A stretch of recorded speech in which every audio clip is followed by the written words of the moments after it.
For today's friendly know-how, I'll show you a step-by-step guide kung paano maghulog ng pag-ibig contributions or MP2 via GCash.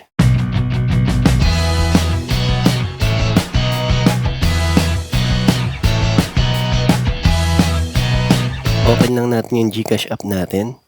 Yes, then click on Bills. Click on Government. Hanapin lang natin si Pag-ibig. Yes, search na lang natin para mas madali. Meron tayong 3 options na lalabas. Kung self-employed ka, click on Pag-ibig. Kung OFW naman, click on ito. Kung employer, ito. Since maghuhulog lang naman ako ng MP2 contributions ko, dito lang ako sa Pag-ibig. Remember ha, yung posting period nito is 3 business days. Enter mo lang yung amount. If you are paying for a regular contribution, ang minimum is 400 pesos. Kung MP2 savings naman is 500 siya. Keep in mind ha, may service fee ito na 5 pesos. Then, click type. Select lang natin kung para saan yung payment na to. Kung for membership contribution ba to, MP2 savings, or for housing loan. Then, fill out na lang natin yung mga information. Account number and mid number.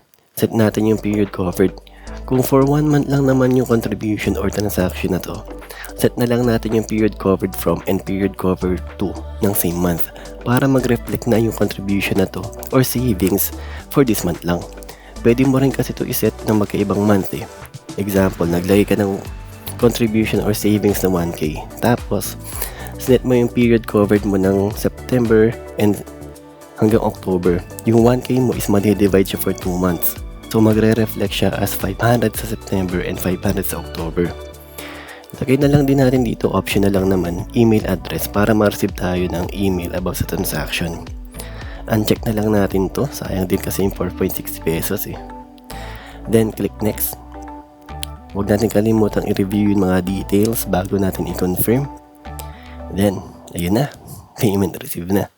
Again ha, 3 business days ang posting period nito. And that's it. Ganun lang maghulog ng pag-ibig contribution or MP2 savings using GCash. Don't forget to like this video and subscribe for more friendly know-how. Thank you.